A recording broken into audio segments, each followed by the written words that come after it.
British, and that's really awkward for me. So I'm sorry, but I've never done this before. I've never cried during a Sunday assembly, but today, for some reason, it's really touched me. Having you all here and seeing Rob actually was what made me cry. Thanks for coming. Because I was with Rob when they set up Edinburgh, and we'd set up Edinburgh, we did some during the festival, and then to see it again, working with Rob, and then to have Rob here, just to suddenly just hit me how big this is, which I should have known, but I don't go on the internet as much as Sorensen. And so I don't really understand why it's so big. But I think it was also Mary talking about calling, because Sorensen obviously is like a big ball of sunshine. And we, in our relationship doing Sunday Assembly, I'm pretty much lead balloon, because there needs to be one when someone is that sunny. So he says things like, let's go on a world tour!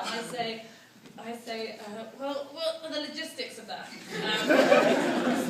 So that's one. So anyway, so he knows that I've been struggling very much with what Sunday Assembly is, because for me it was just like a nice idea we had, this is going to be a great thing that we do. And it will just start slowly, and then maybe there'll be 2 by Christmas.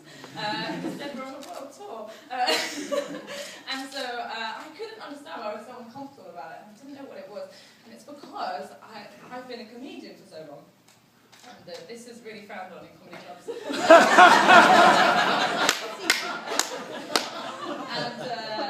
So I've been a comedian for so long, and not blowing my trumpet, quite successful back home. And so suddenly people were saying, what are you up to at the moment?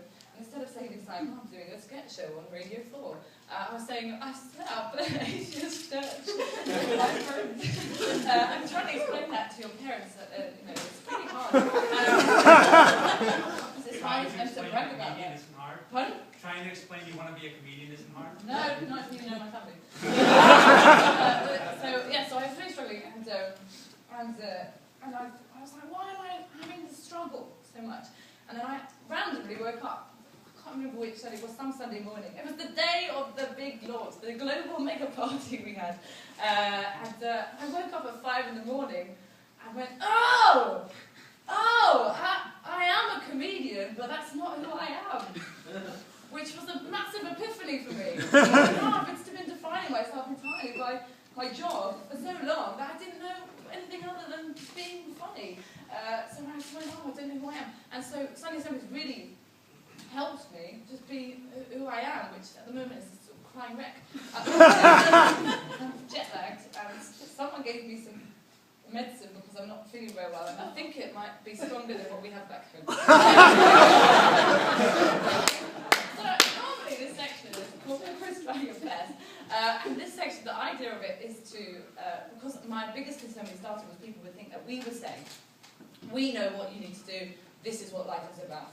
And I wanted to make sure that was clear, so I wanted to do a bit which was either me or someone from the community doing a story about how they failed at something or tried something in it, and the answer had not been what they thought it was.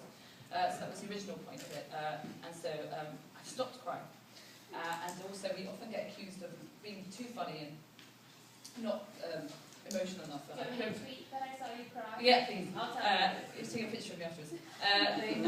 But I feel like maybe that's been alleviated now. But thank you, Mary, because that really was beautiful what you said. And I feel like now I feel more comfortable with myself, and I hope that we can use Sunday Assembly to help other people feel more comfortable with who they want to be and what they want to achieve, and not stop themselves by defining themselves by that decision they made when they were 15. So that's me.